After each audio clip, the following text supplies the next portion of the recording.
Shalom Jemaat Tuhan, sungguh sebuah sukacita dapat menyapa Anda melalui ibadah online Gereja Mawar Sharon Kalimantan. Tetaplah percaya kepada Yesus karena Dia adalah Allah yang setia menepati janji-janjinya. Saya juga mengucapkan welcome home bagi Anda yang baru pertama kali beribadah bersama. Anda adalah saudara dan saudari kami di dalam Kristus. Anda tidak pernah sendiri Bapak Ibu Saudara, karena ada komunitas rohani yang sanggup menguatkan kita, yaitu Connect Group. Untuk informasi lebih lanjut, Anda dapat menghubungi nomor PIC sesuai kota Anda masing-masing. Persembahan adalah salah satu bagian dari ibadah kita kepada Tuhan. Mari kita siapkan yang terbaik.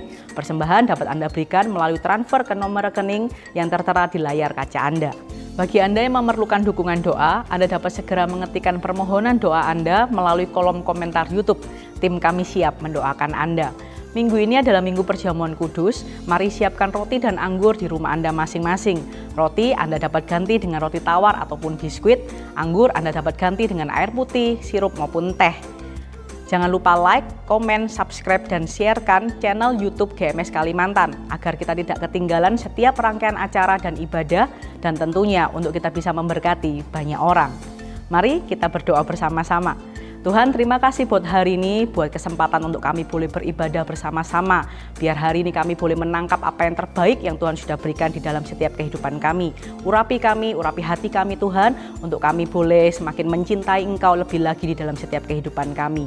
Di dalam nama Yesus kami sudah berdoa dan mengucap syukur. Haleluya, amin. Selamat beribadah Bapak Ibu Saudara, Tuhan Yesus memberkati.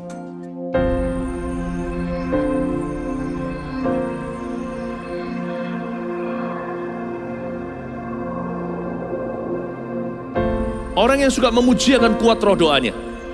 Orang yang berdoa pasti berakhir memuji.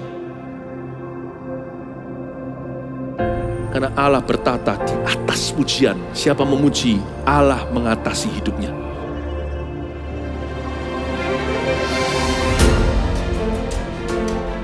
The Year of Praise, tahun pujian, menjadi sebuah petualangan yang tiada dua. Menjadi sebuah pelajaran hidup yang langsung dari Kristus. Menjadi sebuah pengalaman yang indah. Waktu kita memuji Tuhan, seluruh kerajaan itu berdiri di sampingmu. Waktu kita memuji, seluruh kerajaan Allah dan kereta-keretanya yang tidak kelihatan berkuda dan berapi-api itu berada di kanan kiri. Semakin fisik kita lemah, roh kita semakin memuji Tuhan. Semakin jasmani kita terbatas, semakin rohani kita tidak boleh dibatasi.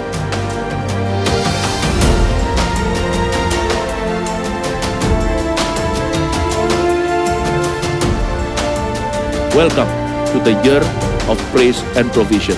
Mari kita mengizinkan Tuhan merajut rancangan yang belum pernah kita bayangkan.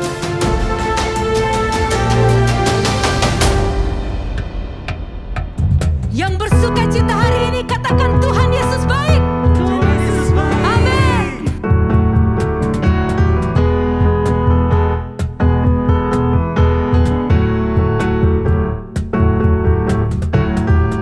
Ku masuki gerbangnya Tuhan dengan hati yang bersyukur. Ku bersorak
mau bawa persembahan kita yang terbaik bagi Tuhan Yesus yang sangat baik.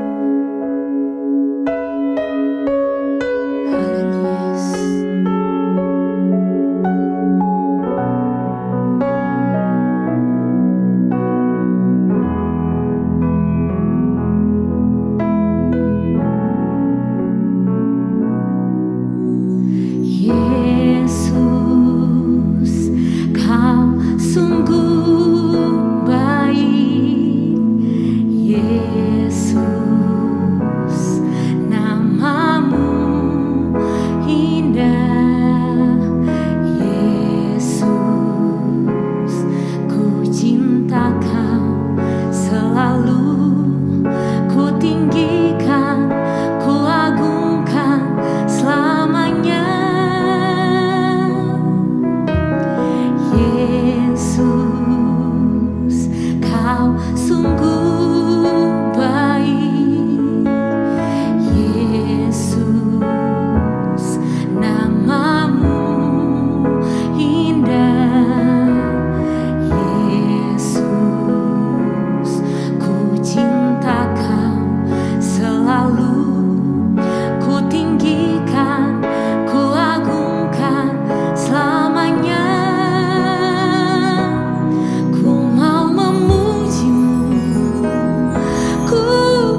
baik, kami datang kepadamu.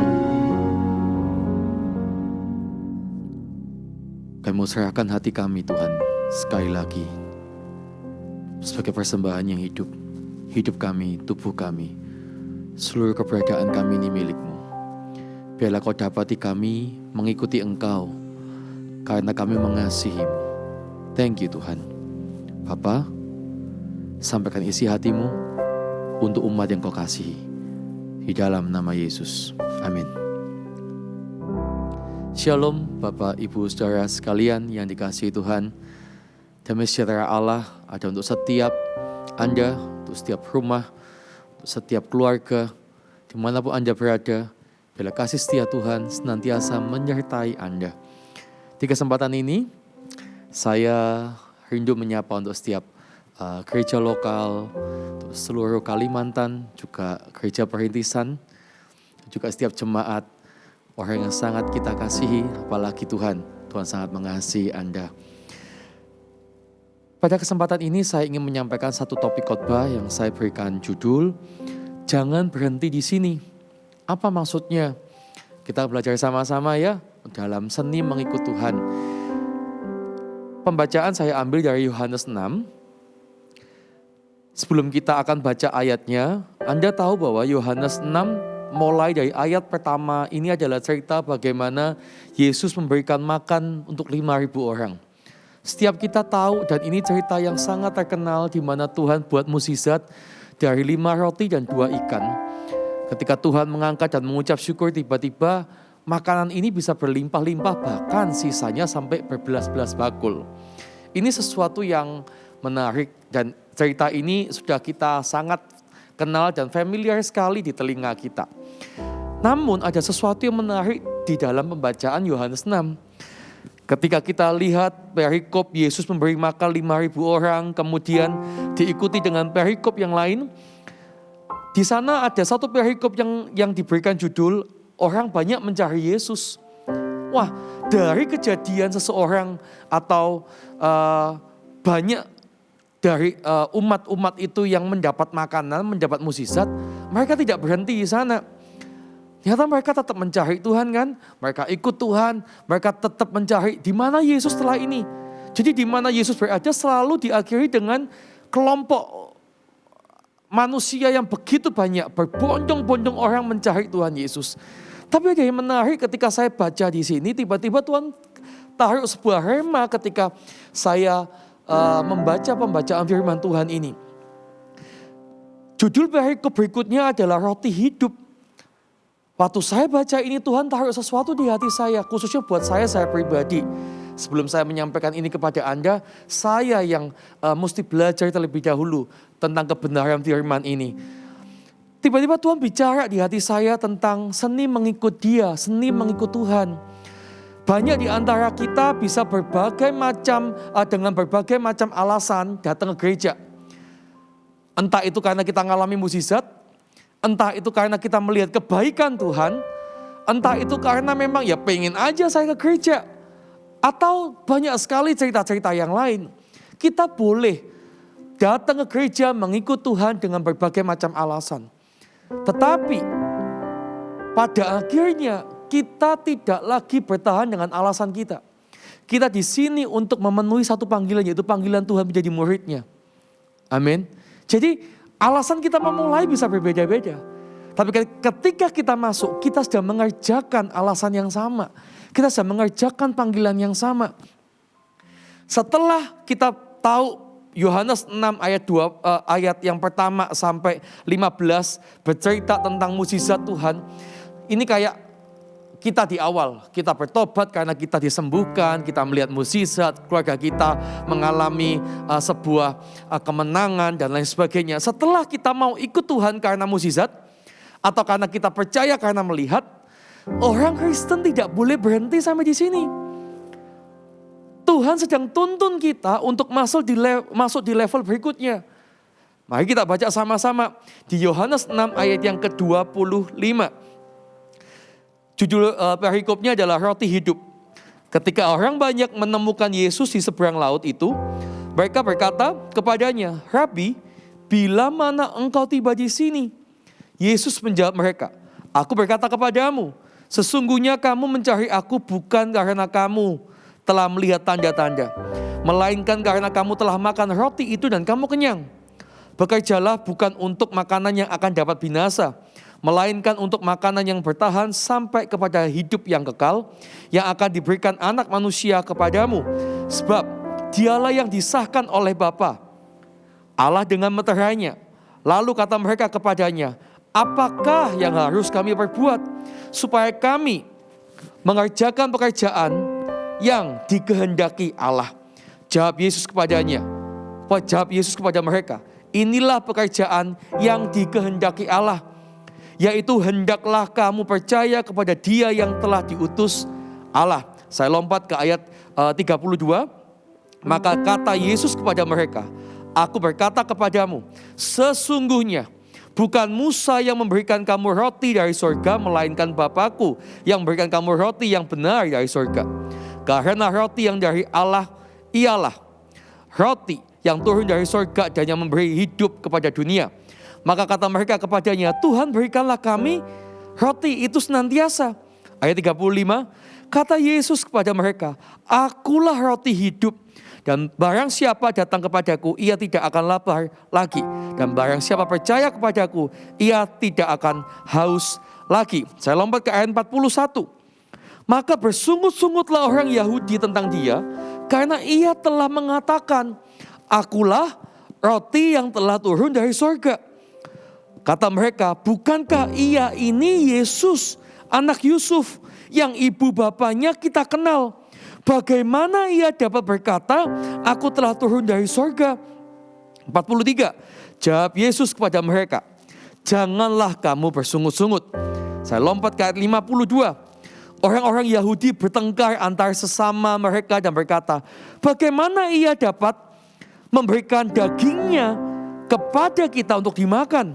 Maka kata Yesus kepada mereka, aku berkata kepadamu, sesungguhnya jikalau kamu tidak makan daging anak manusia dan minum darahnya, kamu tidak mempunyai hidup di dalam dirimu. Saya lompat ke ayat 59, ayat penutupnya.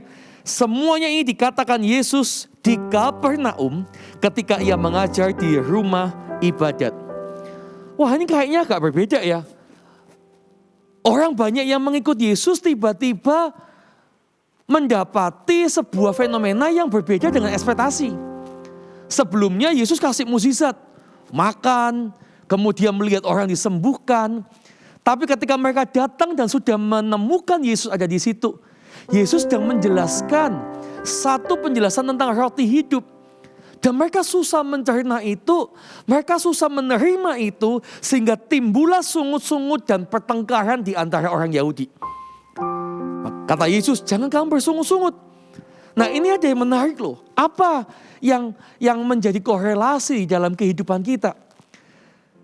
Kita itu dalam mengikut Tuhan akan ada waktunya mendengarkan sesuatu yang kita nggak inginkan, menerima sesuatu yang nggak kita ekspektasikan. Terkadang kita datang mungkin pengennya kita dengar khotbah tentang mukjizat, khotbah untuk menguatkan iman kita. Tapi yang disampaikan mungkin topiknya adalah tentang pemuritan, mungkin topiknya adalah tentang bagaimana kita melayani, bagaimana kita punya komitmen untuk mengikut Tuhan. Kayak nggak cocok, kayak nggak klop. Ini bukan kebutuhanku. Kemudian kita mulai memilih dan memilah. Kita malas mendengarkan. Kita lebih cenderung memilih apa yang jadi kebutuhan kita. Jangan sampai ayat di Perjanjian Baru digenapi dalam hidup kita tentang sesuatu yang salah loh ya. Kalau sesuatu yang benar, biarlah digenapi dalam hidup kita. Tapi ayat di dalam Perjanjian Baru berkata, orang-orang zaman akhir ini suka memilih apa yang suka mereka dengarkan saja. Tetapi apa yang benar, apa yang baik untuk mereka, mereka menolaknya.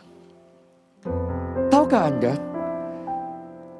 pada kejadian di dalam pembacaan ini, ada sesuatu yang sangat sering terjadi di antara kita.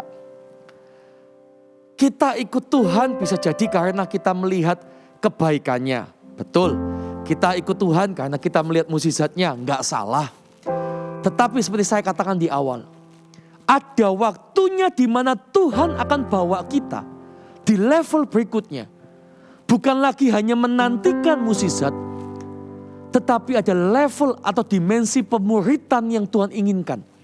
Ada sesuatu makanan yang lebih keras daripada ketika kita bayi rohani. Sama seperti kita melihat ketika bayi, mungkin dia hanya bisa menerima cairan, mungkin bentuknya adalah susu. Kemudian mulai makan lunak. Kemudian berangsur dia mulai meninggalkan makanan lunak dan pindah kepada makanan-makanan yang lebih keras. Sama. Kekristenan kita ini di awal bisa jadi kita masuk ikut Tuhan karena kita punya alasan. Tapi di titik tertentu kita tidak lagi pakai alasan kita untuk ikut Tuhan. Tapi mengikuti panggilannya, mengikuti kemauannya, mengikuti alasannya. Disinilah sebenarnya Tuhan sedang membawa kita untuk didewasakan. Saya lanjutkan ya pembacaannya, ayat 60. Sesudah mendengar semuanya itu, banyak dari murid-murid Yesus yang berkata, perkataan ini keras, siapakah yang sanggup mendengarkannya? Yesus yang di dalam hatinya tahu bahwa murid-muridnya bersungut-sungut tentang hal itu. Berkata kepada mereka, adakah perkataan itu menggoncangkan imanmu? Saya lanjut langsung ke ayat 66. Mulai dari waktu itu, banyak murid-muridnya mengundurkan diri dan tidak lagi mengikut dia. Wow. Di awal bukan Yesus yang mencari mereka. Mereka yang tergila-gila mencari Yesus. Yesus ada di mana? Oh, mereka bahkan menempuh jalan darat untuk mencari keberadaan Yesus. Di mana? Mereka ingin melihat sesuatu yang mereka inginkan. Mukjizat, kesembuhan, pemulihan. Sesuatu fenomena yang belum pernah mereka lihat sebelumnya. Tetapi mereka ketika sudah bertemu dengan Yesus. Dan Yesus memberikan makanan yang seharusnya mereka terima. Disinilah tantangan dan ujian kita untuk masuk di level berikutnya. Saya tulis satu perkataan di Bible saya untuk saya. Setelah melihat dan menikmati mukjizat, ada waktunya untuk kita semua diberikan sebuah atau berbagai macam makanan keras. Yaitu dengan dimuridkan dan dimatangkan oleh Tuhan. Ketika saya tulis ini untuk saya pribadi belajar, Tuhan, jangan sampai motivasi aku mengikut Engkau adalah semata-mata karena aku ingin mendapatkan sesuatu. Karena aku melihat apa yang kubutuhkan. Tapi biarlah motivasi dan apa yang kulihat adalah tentang kehendak-Mu yang jadi dalam hidupku. Keinginan-Mu yang terrealisasi dalam kehidupanku. Saya berdoa, jemaat Tuhan masuk di dalam level pendewasaan, pemuritan, dan pemurnian. Anda dan saya bukan hanya dipanggil untuk jadi pengikut yang sukanya ngikut dari jauh. Follower itu belum tentu dekat loh sama yang di follow. Setuju nggak? Karena coba sekarang Anda follow seseorang di sosial media Anda. Belum tentu Anda kenal. Hubungan gak tentu dekat. Ada yang Anda follow memang Anda dekat. Tapi kebanyakan di antara kita memfollow seseorang yang belum tentu kita dekat. Bahkan gak dekat dan gak kenal sama sekali. Tapi seorang murid itu ada dekat. Berinteraksi dua arah dengan gurunya. Allah ingin kita di posisi murid bukan pengikut Bapak Ibu Saudara sekalian.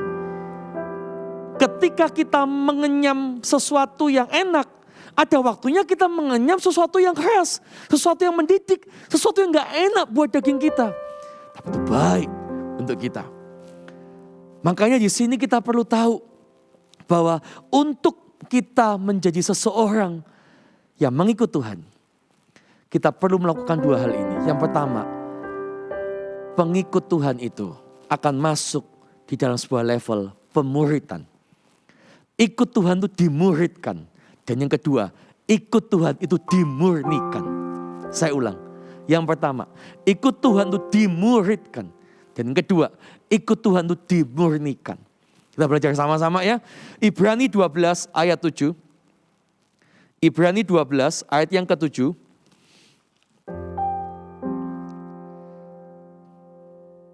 Jika kamu harus menanggung ganjaran, Allah memperlakukan kamu seperti anak. Di manakah terdapat anak yang tidak diajar oleh ayahnya? Tetapi jikalau kamu bebas dari ganjaran yang harus diderita setiap orang, maka kamu bukanlah anak tetapi anak-anak gampang. Selanjutnya dari ayah kita yang sebenarnya kita beroleh ganjaran, dan mereka kita hormati. Kalau demikian, bukankah kita harus lebih taat kepada Bapa segala roh? Supaya kita boleh hidup. Sebab mereka mendidik kita dalam waktu yang pendek, sesuai dengan apa yang mereka anggap baik. Tetapi Dia menghajar kita untuk kebaikan kita, supaya kita beroleh bagian dalam kekudusannya. Memang tiap-tiap ganjaran pada waktu ia diberikan tidak mendatangkan sukacita, tetapi duka cita. Tetapi kemudian ia menghasilkan buah kebenaran yang memberikan damai kepada mereka yang dilatih olehnya. Seperti yang dikatakan di pembacaan ini, dimuridkan itu gak enak. Dimuridkan itu pada waktu proses itu diberikan, bukan sukacita yang kita dapat, tapi duka cita. Kayak daging kita sakit. Tapi firman Allah katakan, hasilnya adalah buah-buah kebenaran yang kita beroleh bagian dalam kekudusan Allah.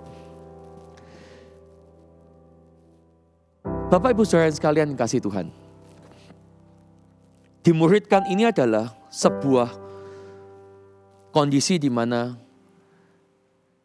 kita tidak lagi hanya jadi seorang jemaat yang mau apa yang kita mau, yang mau mendapatkan apa yang kita inginkan saja. Tetapi disinilah kita belajar merendahkan diri dan hati kita, berkata kepada Tuhan dan gerejanya, Tuhan, ini aku, bentuk aku. Bawa aku dalam kehendak-Mu dan bawa aku masuk untuk aku bisa dipakai oleh Engkau.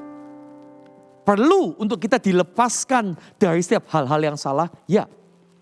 Dimuridkan itu berarti menyediakan waktu.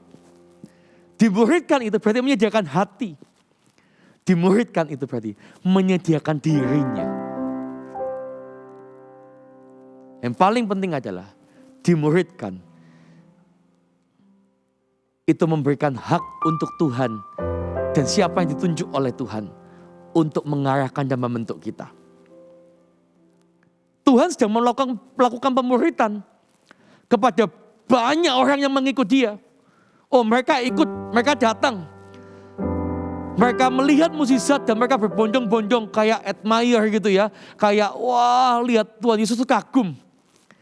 Tapi Tuhan Yesus tidak kemakan oleh kekaguman manusia. Kalau memang kau mau ikut aku, ayo sini, tak muridkan yuk. Dimuridkan yuk. Makanya Tuhan ngomong, sebuah konteks yang lebih keras, yang lebih berbobot. Tidak hanya bicara tentang mukjizat. Dan dari situ ternyata, lihat, banyak orang yang dimuridkan ketika mereka gak siap. Disitulah kelihatan, siapa yang cuma mau lihat mukjizat, siapa yang mau cuma lihat sesuatu yang enak, tapi gak siap untuk dekat dan diberikan sesuatu yang mendidik, yang mengkoreksi, yang menyakiti dagingnya.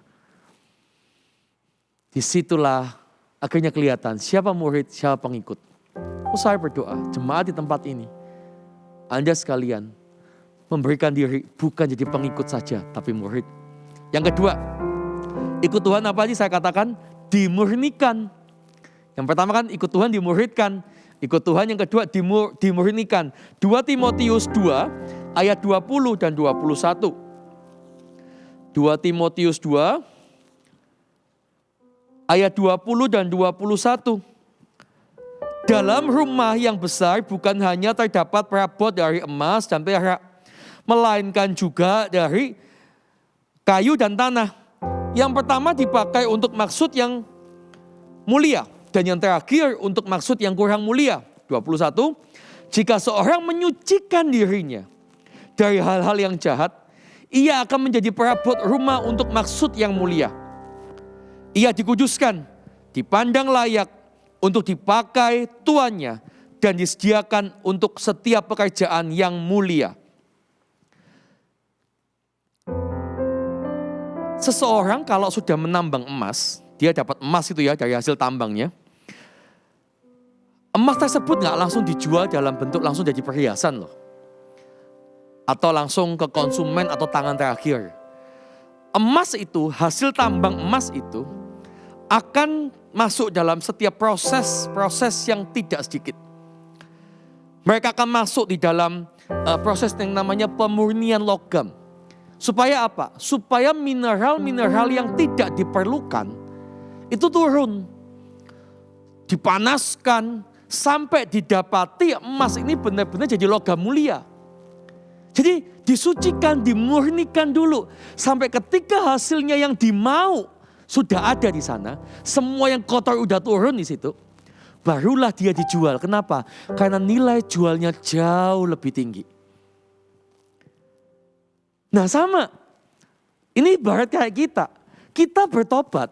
Kita kenal Tuhan. Kita diselamatkan. Itu gak otomatis. Kita langsung berubah. Percaya gak percaya? Sejak Anda bertobat, Anda hidup baru. Tidak semua langsung karakter dan nilai kita berubah. Kita masih punya cara pandang yang salah. Karakter yang salah masih ada yang melekat di hati kita. Dan cara berpikir kita seringkali dipengaruhi oleh gaya hidup kita yang ada di masa lalu kita. Nggak langsung serta-merta semua berubah. Nah untuk itulah di sini kita jelas kita perlu untuk berubah dari waktu ke waktu. Kita perlu dimurnikan supaya karakter kita, pola pikir kita, nilai kita menjadi semakin berkenan di hadapan Tuhan. Dan Tuhan bisa pakai kita jadi alatnya. Orang diberkati bukan karena kita ibadah. Orang lain diberkati karena melihat buah di hidup kita. Dan buah itu tidak akan pernah bisa dirasakan kalau Anda tidak dimurnikan. Emas itu hasil tambang, kalau nggak dimurnikan dengan campuran kotoran dan logam-logam yang nggak diperlukan, nilainya sangat rendah.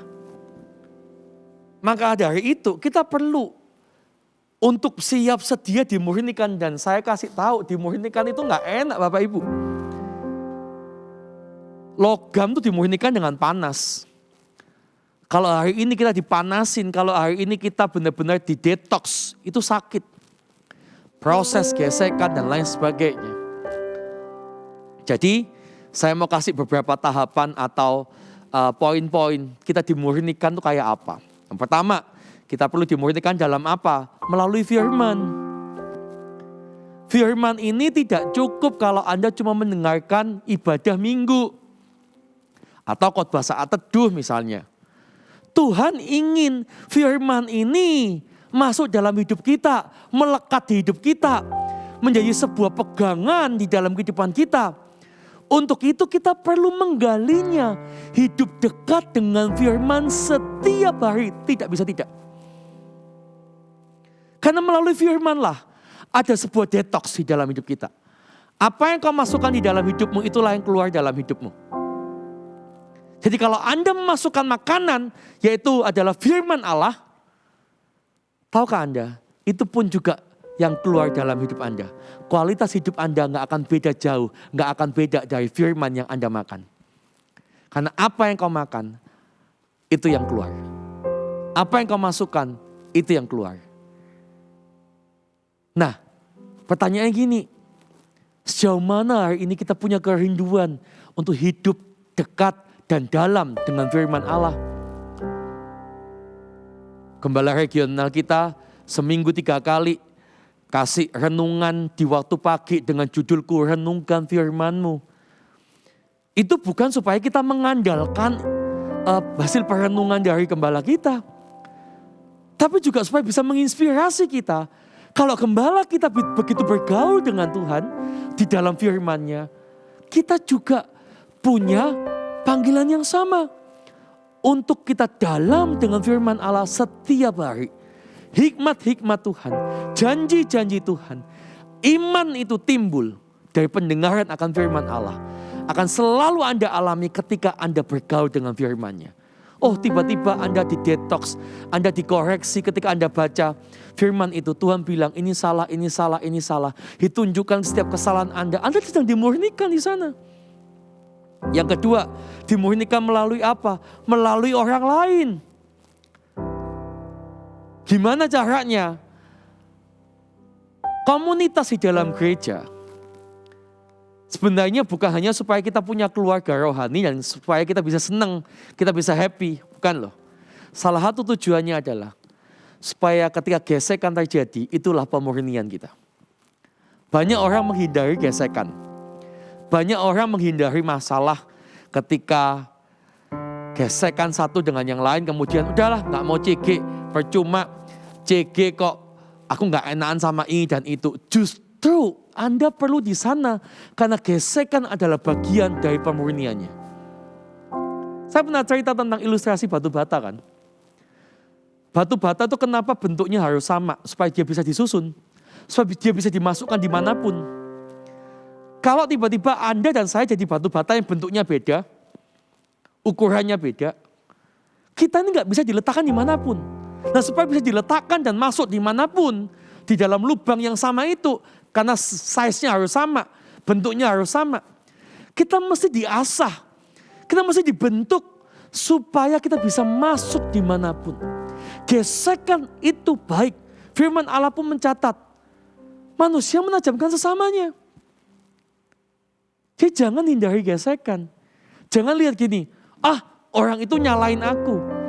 Lihatlah di dalam setiap hal yang terjadi dalam hidup kita. Allah itu memproses mereka dan juga kita. Allah sedang memproses mungkin teman Anda, tapi Allah juga sedang memproses Anda. Mungkin yang salah dalam mereka mungkin. Tetapi dalam kejadian itu Allah tidak pernah salah. Sebenarnya Allah juga sedang memproses hati kita. Mungkin Tuhan sedang melatih Anda di area pengampunan, kasih, penerimaan, kesabaran, kelemah lembutan, pengendalian diri. Oh, buah roh sedang ditempa di sana. Apa gesekan itu salah? Ya kalau kita cari-cari masalah itu salah.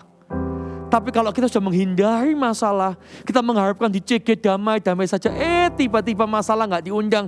Kita gesekan, kita gak enak sama si A atau si B. Tahukah Anda? Itu seakan-akan terjadinya adalah untuk kebaikan Anda. Diizinkan untuk kebaikan Anda. Diizinkan karena Tuhan tahu Anda memerlukan itu. Itu dimurnikan Bapak Ibu. Jangan kalau gesekan, dah tak cabut aja. Kalau gesekan, yaudah saya stay di GMS, tapi saya gak mau join CG lagi. Salah. Dengan Anda gak digesek, Anda tetap tinggal dalam manusia lama Anda. Ingat, emas itu tidak bisa bernilai mahal sebelum dia didetoks, sebelum dia dimurnikan. Nilainya akan berbeda. Ayat yang barusan kita baca, kita mau dipakai sebagai perabot untuk perkara mulia atau enggak?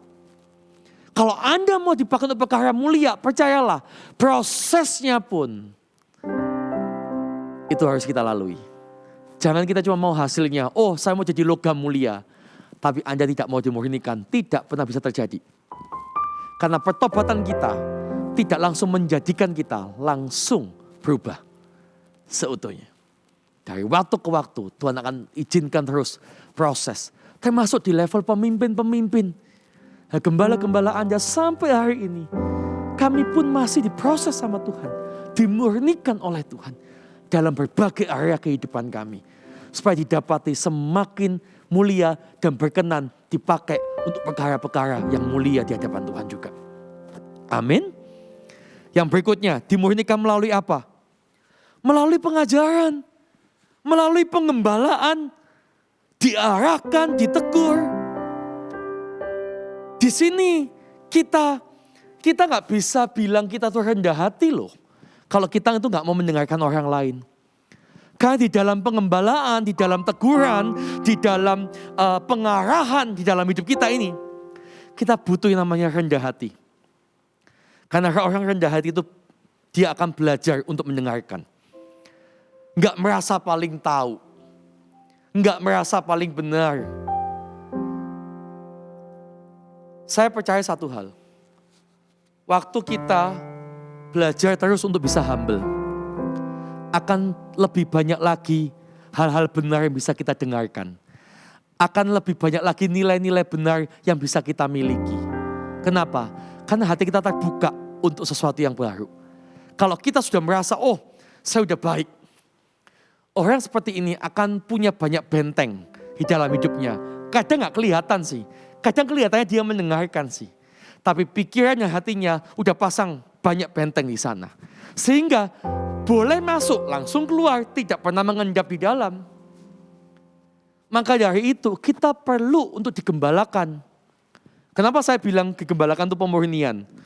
Karena loh, Anda tiba-tiba kenal dengan salah satu seorang CGL atau coach di dalam gereja lokal. Sebelumnya nggak pernah kenal siapa dia. Out of nowhere orang ini minta Anda belajar ini. Anda misalnya nih, Anda punya posisi, Anda punya mungkin gengsi dan pride sendiri. Dan Anda berkata, siapa dia minta aku kayak gini-gini. Tahukah Anda, disitulah dibutuhkan sebuah kerendahan hati. Kita sedang dimurnikan. Pada waktu kita mendengarkan siapa yang berkata, kita gak melihat lagi. Kita tahu bahwa pemimpin ini mungkin lebih muda dari saya. Pemimpin ini mungkin baru saya kenal, saya belum tahu kredibilitasnya. Tapi Anda belajar untuk percaya. Anda belajar untuk mendengarkan. Anda belajar untuk tunduk dan taat kepada Tuhan dan gerejanya. Itu pemurnian Bapak Ibu. Amin. Jadi itulah mengapa kita perlu dimuridkan dan dimurnikan. Jangan tinggalkan komunitas, jangan jadi orang yang datang ke gereja dan pergi gitu aja. Saya punya sebuah prinsip yang saya lakukan sampai hari ini. Sejak saya bertobat, perubahan kekristenan saya itu kelihatan di poin ini. Saya sejak kecil itu Kristen. Tapi saat saya bertobat sungguh-sungguh, ada sesuatu yang mencolok yang berbeda di dalam kekristenan saya. Apa itu? Saya menyediakan diri saya, dimuridkan. Dan saya ada di dalam kumpulan orang-orang beriman secara aktif. Saya ulang. Saya menyediakan diri saya untuk dimuridkan. Dan saya berada di dalam kumpulan orang-orang beriman secara aktif. Garis bawahi kata-kata aktif. Kenapa? Karena kita bisa ikut Tuhan secara pasif. Dulu saya bilang, yang jadi pembeda di sini. Dulu saya sejak kecil saya ikut Tuhan. Saya sudah jadi orang Kristen, tapi saya pasif. Pasif itu gimana? Cuma datang ke gereja, pulang dan pergi gitu aja. Tanpa melibatkan dan gak mau dilibatkan lebih jauh. Untuk dimuridkan, untuk dikasih tahu, untuk diarahkan. Punya anggapan saya dulu adalah kelompok orang Kristen yang berkata, yang penting minggu ini sudah ke gereja. Ke gereja kita. Kalau kita tidak pernah masuk di dalam sebuah level pengembalaan dan dimuridkan, sebenarnya kita tuh kayak domba tanpa gembala. Loh, kenapa Pak? Emangnya Pak, kalau domba tanpa gembala kan domba tetap bisa hidup. Saya kasih tahu, domba tanpa gembala, domba itu bisa hidup tapi nggak bisa bertahan lebih lama. Karena domba punya kelemahan di dalam penglihatannya. Domba hanya mengandalkan pendengarannya. Dan pendengaran itu didengarkan dari suara gembalanya. Makanya kita harus dengar-dengar suara gembala agung kita. Dan juga suara gereja yang mengembalakan Anda. Supaya Anda bisa bertahan jadi orang Kristen sampai selesai. Dan berjumpa dengan Tuhan berkata, well done my son, well done my daughter. Jangan sampai kita di tengah jalan jadi domba yang tersesat. Karena kita gak mau untuk diarahkan. Kita gak mau untuk dirangkul. Kita gak mau untuk dikumpulkan. Kita maunya seenaknya sendiri. Bapak Ibu Saudara sekalian kasih Tuhan. Sebentar saya ini akan, dengan ini saya akan selesai. Saya sangat diberkati salah satu contoh yang saya ikuti. Untuk jadi orang Kristen. Supaya gak berhenti Hanya ketika melihat mukjizat adalah cara hidup jemaat mula-mula di Kisah Para Rasul. Nanti Anda coba buka ya. Kisah Para Rasul pasal yang kedua bagian perikop yang terakhir. Bagaimana mereka setelah bertobat, mereka memberikan diri dibaptis. Setelah itu dikatakan apa? Mereka berkumpul di rumah-rumah. Memecahkan roti bersama-sama. Itu kayak CG gak sih? Kumpul. Saling membangun. Mengenal satu sama lain. Kepunyaanku adalah kepunyaanmu. Bukan utang piutang loh ya. Tapi seakan-akan, wah pengen berkati ini, pengen berkati itu. Sudah kayak keluarga. Saya punya moto, ini keluarga keduaku, ini rumah keduaku. My church, my home. Itu kan, beberapa orang sampai ngalami di level itu. Nah, inilah yang jadi contoh kita.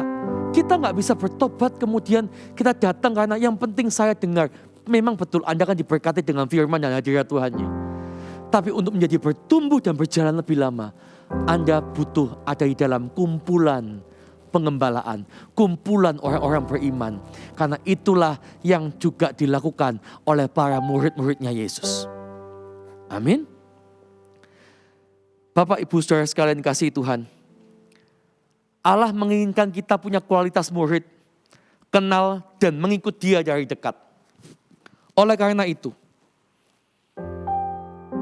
berikan hatimu untuk dibentuk, ditempa.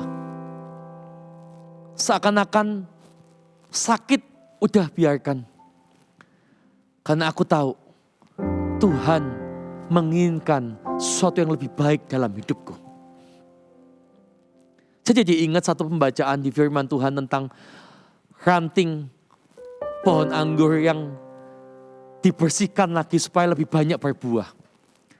Mungkin hari ini Anda sudah berbuah, tapi Anda dibersihkan lagi supaya Anda lebih banyak lagi berbuah. Saya berdoa, hidup Anda tidak berhenti di sini.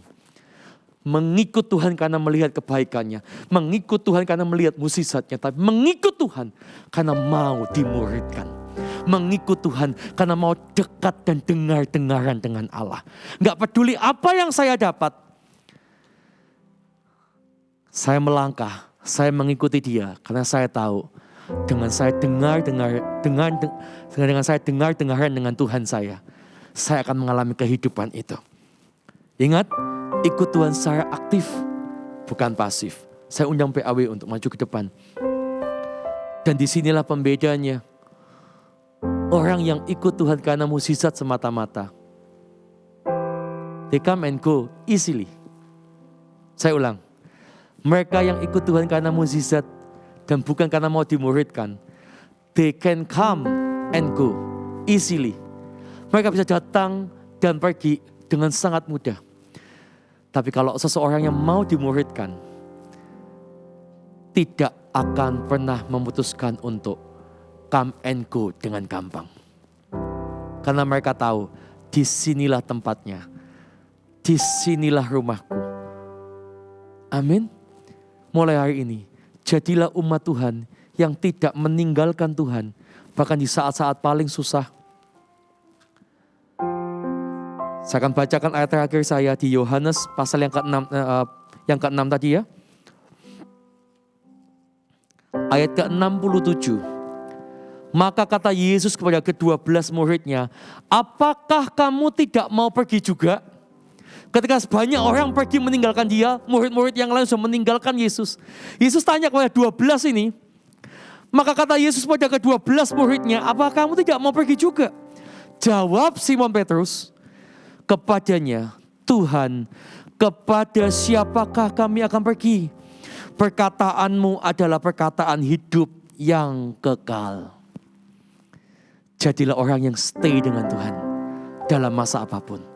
Mukjizatnya ataupun perkataan kerasnya, didikannya, Anda dan saya didapati tetap setia ada di sana. Amin. Mari kita datang ke Tuhan bersama-sama. Thank you Tuhan. Selidiki aku, lihat hatiku, apakah ku sungguh mengasihimu, Yesus, Kau yang Maha Tahu dan menilai hidupku. Tak ada yang tersembunyi bagimu. Selidiki aku, lihat hatiku, apakah ku sungguh mengasihimu, Yesus, Kau yang Maha Tahu dan menilai hidupku. Tak ada yang tersembunyi bagimu. Telah kulihat kebaikan-Mu yang tak pernah habis di hidupku. Ku berjuang sampai akhirnya Kau dapati aku tetap setia.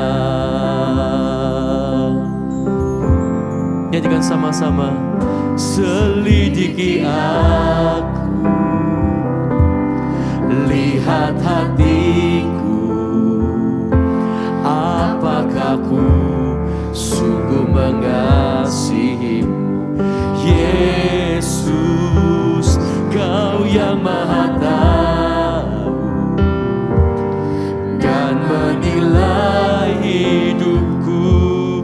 Tak ada yang tersembunyi bagi. Selidiki aku Tuhan, selidiki aku, lihat hatiku, apakah ku sungguh mengasihimu, Yesus, Kau yang Maha Tahu dan menilai hidupku. Tak ada yang tersembunyi bagimu. Telah kulihat kebaikan-Mu yang tak pernah habis di hidupku. Ku berjuang sampai akhirnya Kau dapati aku tetap setia.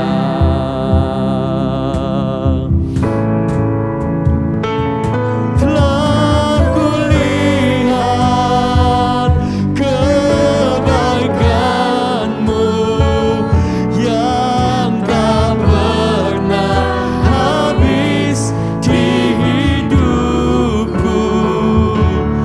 Ku berjuang sampai akhirnya Kau dapati aku tetap setia.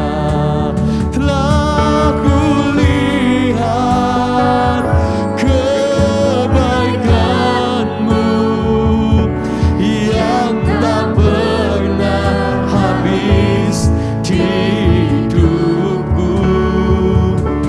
Ku berjuang sampai akhirnya Kau dapati aku tetap setia.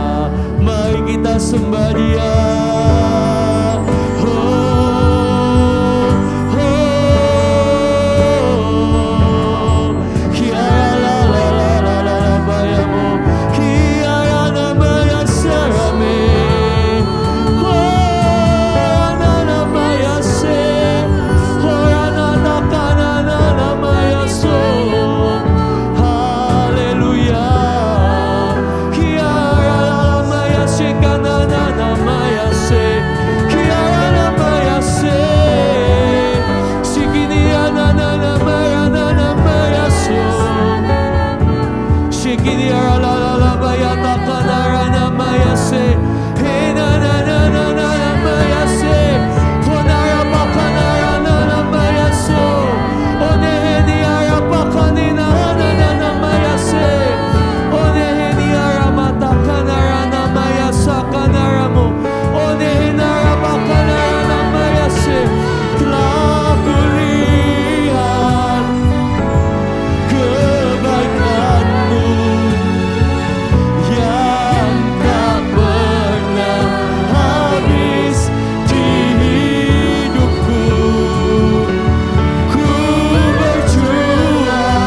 Tuhan, kami datang kepadamu saat ini. Firman-Mu selesai dibagikan. Hamba berdoa ya Tuhan, biar Kau dapati kami adalah orang yang mengikut Engkau dari dekat. Murid-murid yang Kau temukan, yang bukan hanya mengikut Engkau sebab alasan-alasan pribadi kami. Kami boleh memulai kekristenan kami dengan berbagai macam alasan. Ada yang mungkin coba-coba, ada yang mungkin ya karena pengen, ada yang mungkin karena melihat mukjizat, ada yang memang mau sungguh-sungguh mencintai Tuhan, ada yang mau berhenti dari dosa-dosanya, ada yang karena dia mungkin diberkati hari-hari ini. Apapun alasan Anda, at the end Anda datang ke Tuhan, it's okay. Tetapi di dalam kita mengikut Tuhan, kita tidak boleh berhenti hanya di alasan kita mengapa kita datang kepadanya. Kita gak boleh berhenti di sana. Tapi kita masuk di dalam level berikutnya. Kita ikut Tuhan karena kita ikuti kehendaknya. Kita ikuti rancangannya. Kita ikuti kemauannya. Kita ikuti alasannya. Bukan lagi alasan kita. Kita ikuti Tuhan karena kita mau dimuridkan oleh Dia. Kita mau dibentuk dan dipakainya. Kita mau jadi alat-alat Tuhan yang dipakai untuk perkara-perkara mulia. Di dalam nama Yesus aku berdoa, semangat yang pudar Tuhan bangkitkan. Biar setiap orang memiliki hati yang terbuka untuk mau jadi orang yang rendah hati, mau mendengar, mau dibentuk, mau digembalakan, mau dimuridkan, yang ujung-ujungnya hidup Anda dan saya dapat dipakai untuk kemuliaan nama Allah, bukan oleh kehendakku lagi, tapi Kristus di dalamku. Firman Allah berkata, bukan lagi aku, tapi Kristus dalamku. Ada sebuah perubahan.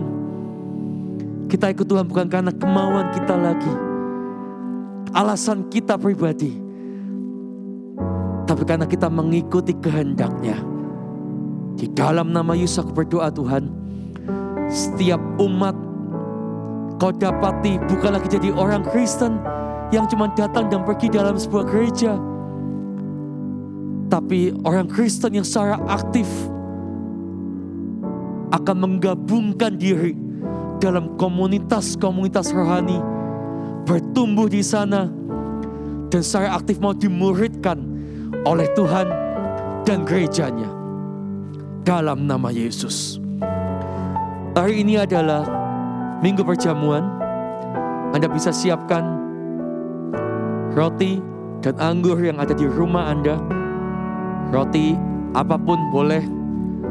Bahkan kalau enggak ada anggur, teh, air putih pun jadi. Anda boleh siapkan.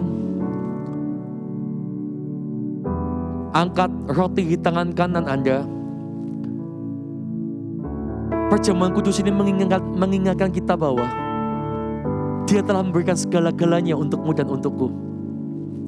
Tubuhnya diberikan kepadamu, kepadaku, supaya kita ingat dalam hal mengikut Tuhan, kita tidak berlebihan kalau kita kasih yang terbaik untuk Dia. Karena Dia sudah terlebih dahulu memberikan yang terbaik untuk kita. Perjamuan kudus ini mengingatkan kita sekali lagi betapa Dia sudah all out. Dia berikan semua yang terbaik untuk Anda dan saya. Supaya kita tahu, kita cukup punya alasan untuk seseorang yang telah memberikan segala-gala yang terbaik untukku. Kenapa aku berpikir 2 kali atau berapa kali untuk mau dimuridkan oleh pribadi ini, untuk mau dengar kehendaknya. Oh, saya gak mau pikir lagi 2 kali. Saya mau dimuridkan oleh Tuhan mulai saat ini. Bukan apa yang saja menyukakan telinga saya, tapi apa yang Tuhan mau, itu yang kuhidupi, itu yang kudengarkan, itu yang kulakukan, itu yang akan hidup dalam kehidupanku. Angkat roti Anda, makanlah di dalam nama Yesus. Bukankah ini persekutuan dengan tubuh Allah? Di dalam nama Yesus. Angkat juga cawan di tangan kanan Anda. Darahnya dicurahkan supaya Anda dan saya memiliki sebuah kehidupan yang baru. Saya berdoa setiap kutuk sakit penyakit disembuhkan saat ini. Setiap kutuk dipatahkan dan Anda terima kesembuhan. Sakit penyakit saat ini, roh sakit penyakit, aku perintahkan engkau pergi di dalam nama Yesus. Sebab darah Yesus yang berkuasa atas kami Tuhan. Angkat cawan ini, angkat minuman atau anggur atau apapun di tangan Anda. Saat Anda meminumnya, bukankah Anda sedang bersekutu dengan darahnya? Di dalam nama Tuhan Yesus, minumlah. Thank you Tuhan, thank you Tuhan. Tarik kedua tangan kita di dada kita. Oh thank you Tuhan, saya merasakan kasih Tuhan begitu besar ada di sini. Biar cinta kasih Tuhan yang menjadi alasan Anda untuk memberikan diri dengan sengaja. Berkata, gembalakan aku ya Tuhan, muridkan aku ya Tuhan. Dengan hati yang humble itu, Anda juga berkata kepada gereja di mana Anda digembalakan. Mungkin Anda berkata kepada gembala Anda, coach Anda, CGL Anda. Setelah ibadah ini, chatting mereka, telepon mereka, berkata, Pak, Bu, Ko, C, saya mau digembalakan hari ini. Saya mau dimuridkan hari ini. Saya gak mau jadi orang Kristen yang bertumbuh karena saya hanya memilih-milih apa yang saya mau. Tapi saya mau jadi orang Kristen yang tetap mengikut Tuhan. Kalau Tuhan mau bawa dalam makanan keras, saya mau ada di sana. Saya mau belajar di sana. Saya mau dimuridkan. Saya mau dimurnikan. Terimalah berkat daripada Allah Bapa, kasih setia daripada Yesus Kristus, persekutuan yang pengurapan dari Roh Kudus memampukan Anda jadi umat-umat yang berkenan di hadapannya mulai hari ini sampai kita berjumpa dengan Tuhan di dalam kekekalan. Terimalah berkat di dalam nama Tuhan Yesus. Haleluya. Amin. God bless you all. Love you.